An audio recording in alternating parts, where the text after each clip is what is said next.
Hi, this is Cindy Dell. This video is part of my first sweater series, and we're working now on finishing up.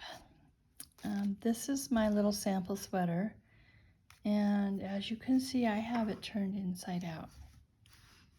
This video is going to be about how to weave in the ends. And where we're going to be weaving in ends here is going to be on where we cast on, or no, actually this is where we bound off, sorry, and how to do that in a way that isn't seen.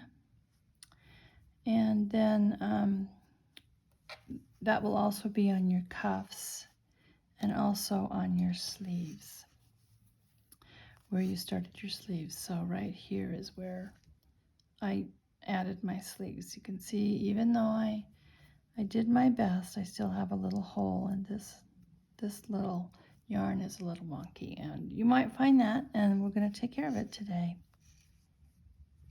Okay. So some of you will have added another ball of yarn and probably left a tail where your old yarn stopped and your new yarn started. So I don't have that on this, but I'm going to show you what it would look like. I'm just going to put in these two tails, and we're going to pretend that these are two strands of yarn that are left when you start a new ball of yarn.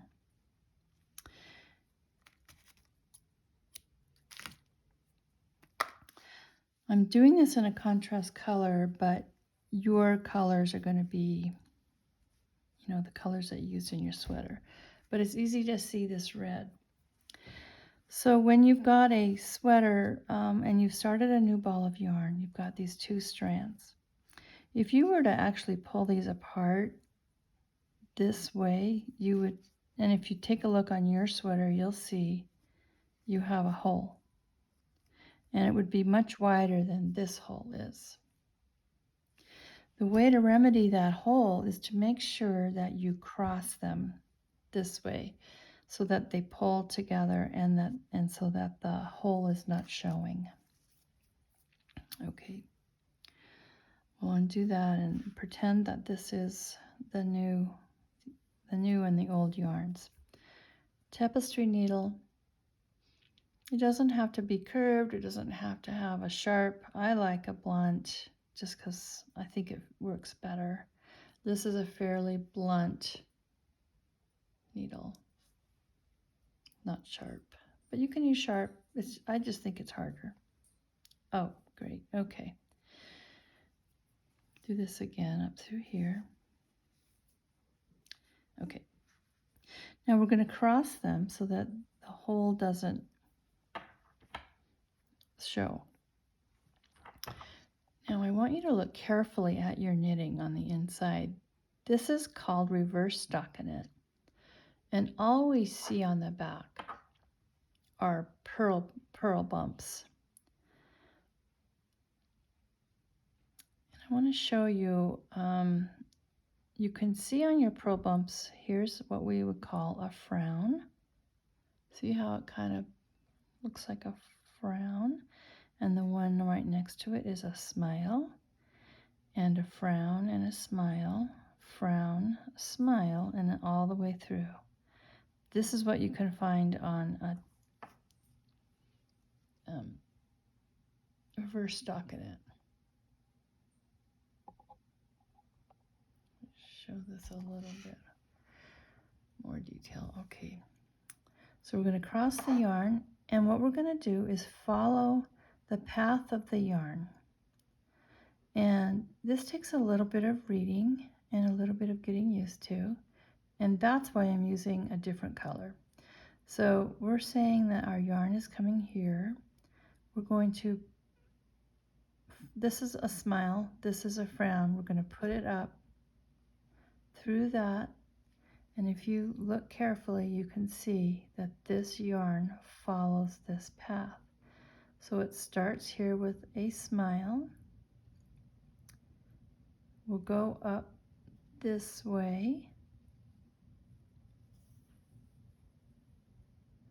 Then the path starts here with a frown and goes back down to where we started.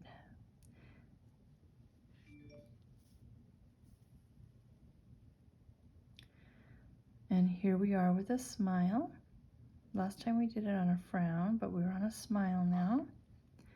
We're going to go up and follow that path. Here you can see right there is where this yarn is going. It goes up through here and then back down. So I'll show you here. It goes up through the frown, up into a smile. You can see it's right next to the one we put in here. You're not going to pull this real tight. If you do, you'll ruin your tension. So just keep it very loose and then go back down. Watch again. You can see the path is here. It's going to go up through this frown, through that smile, up to the top. That frown is that's the top of the stitch, the loop at the top of the stitch, and back down through where we started. Most of your yarn is really already pretty sticky, and so we don't have to go a long way for this in terms of securing the stitch a long ways along the path. We've got 3. I'm going to do 1 more, and that's really all it would take. So we're going to start here. Here's our smile. We'll go up through the frown, up through a smile, down through another smile, and down through a frown. Okay, we're going to cut this right as close as we can. Let's see how it looks on the other side. You can barely see it. And now if this was the color of the sweater, you wouldn't see it at all. The key to this is making sure that you don't pull it too tight and that you're on top of the strands here. You're not going through them or underneath.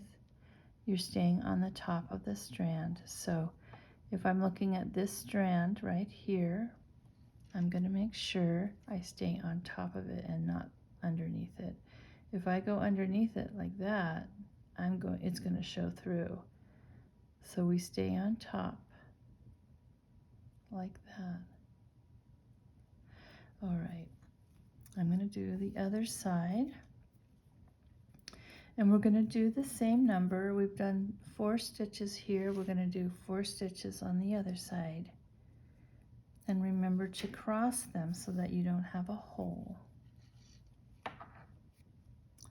We started here. And we can see we'll be clipping this off too. Well, we started here, right through that stitch. Pull that out a little bit. This is when you want to leave, 6 to 8 inches. So the path that we're going to be taking starts here. Here's the smile. We're going to go up and on top of this strand right there. Okay? Up and through. Don't pull it too tight. Here's the top of that stitch. And you can see it travels down through here. So we're going to go follow the strand and go through the smile. and through the frown. Here's the smile, the bump at the bottom of the stitch. Here's the frown at the top of the stitch. So we're going to follow this strand, go on top of the strand. Here's where the strand is, right there. You can see it starts here and ends up here.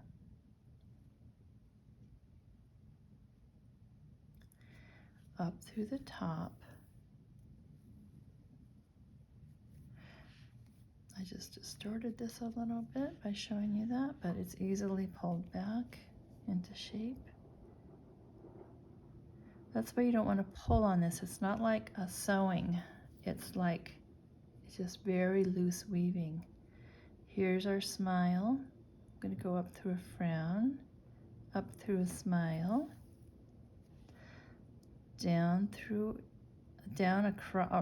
across a frown, through a smile, and back down to the frown that we had originally. Oops, I don't want to pull it too tight. You can always loosen it. So if I pull it tight, oh, that's bad. You can loosen it again and just be very gentle. You want it to really mimic the fabric. See how nice and stretchy it is? Let's do one more stitch. Here's the smile, up through the frown, smile. Here's the top loop of the stitch, down through the smile, and down through the frown where we started, and that's it. I'm going to pull it back through, cut it.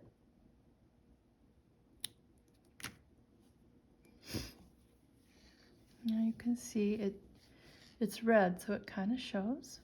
You're not going to use a contrasting color. You're going to use your regular color. But that's what it looks like. It has the same tension and stretch as the sweater, the stitches you have, the stockinette stitches here. So that is weaving in ends. Now I want to show you what to do on the bottom and on the cuffs. Here's where I cast off. There's a big space here and there's a gap. If you put them together, you can see that this is higher than this one. So I'm going to remedy that. I like 8 inches. It just gives me more room to work. It's really hard to weave in ends when they're really short. All right. If you look at the top of your cast, you bind off, you've got V's, just like on a column of stitches like this. So what you want to do is find the V,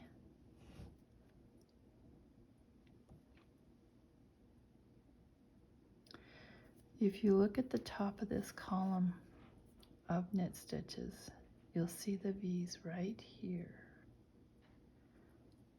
We're going to follow that line. This stitch goes into that V and close the gap. Hopefully you won't have as big a mess as I do. This little sample has gone through a lot. Here's another V. We're going to put it right through there.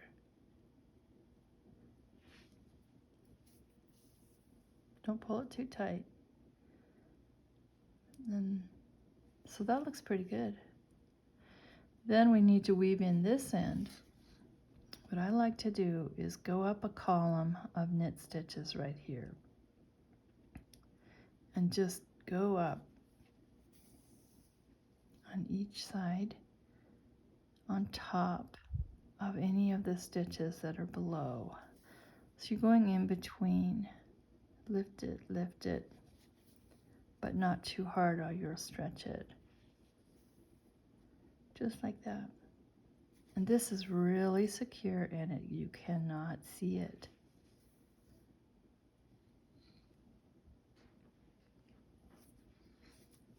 I do it on the inside, okay? On the outside, you can't see it at all.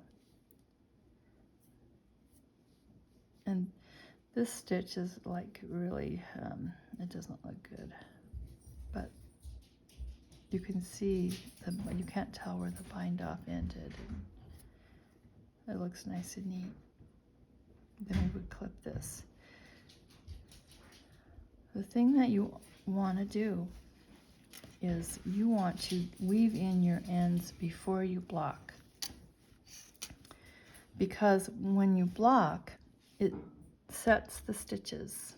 It's like in quilting. When you do a seam in quilting or in sewing, any kind of sewing, you press it and it sets the stitches.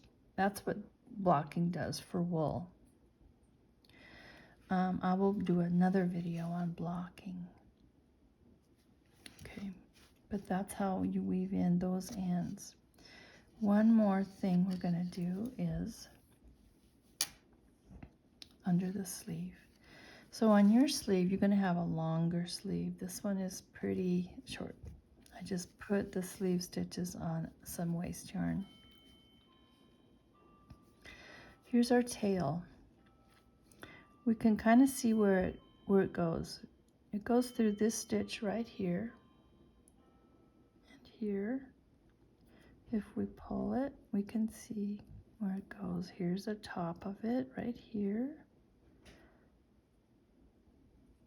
Right? That's where our stitch is. Okay. Get our needle.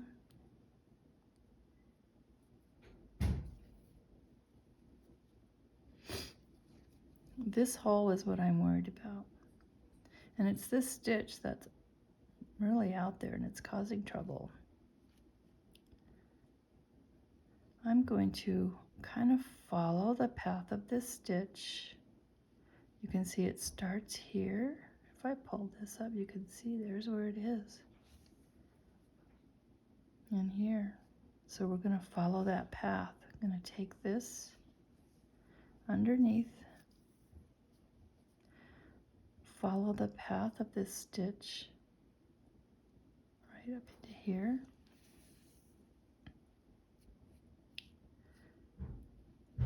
And then we've closed up the hole. We've got this little guy left, but I'm going to attach another video on how to work those ends. Let's do it another time, just to secure it.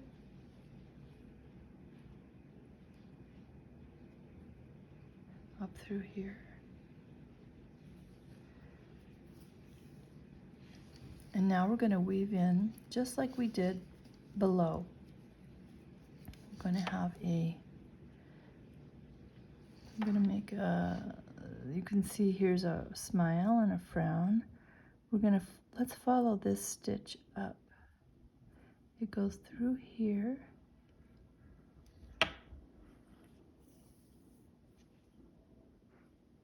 There's the top of the stitch, so we'll follow it there.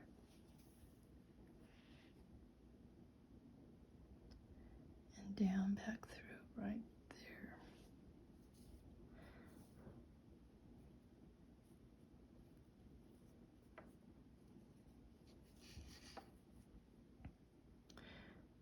Here's where our stitch should be going.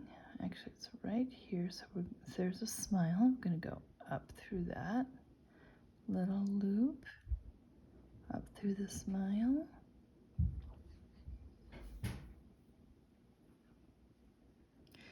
There's the top of our stitch. These are harder to see, and I would just say do your best. We've woven this in quite a bit. I'm going to do one more stitch is all.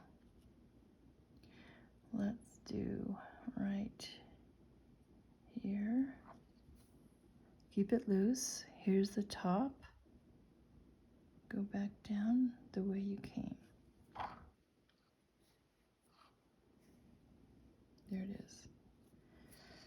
Let's turn this back out to the right side, the public side.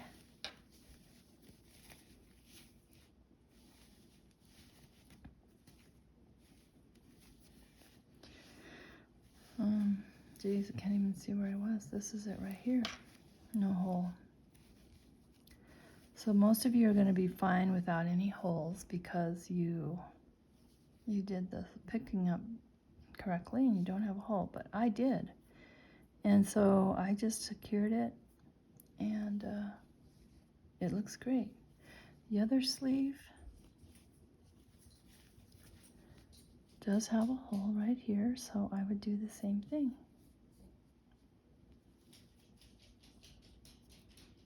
Get rid of those. Okay. So you want to make sure that you don't weave in your ends on the right side. You want to do them on the inside, the wrong side. Go about 3 or 4 stitches on each side and make sure that they're crossed so that you cover up the hole, and then block it. Everything looks good. You can't really tell where the cast off, bind off end started and ended because we secured it with a V. You can see here this is kind of wonky looking. That's where we went up the knit column, but it looks fine, especially from the outside. I'm going to show you ways that you may have learned how to weave in, and it's just going up through some of these stitches like this.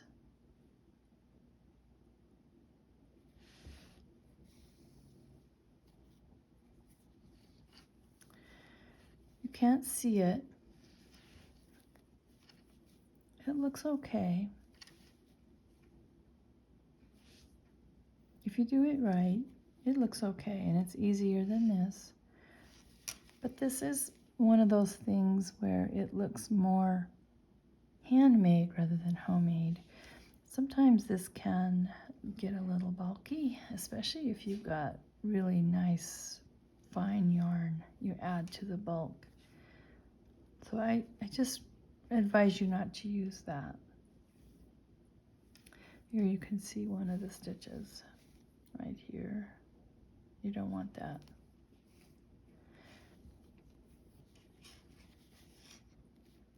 This follows the path, so you're not going to get that stitch sticking out.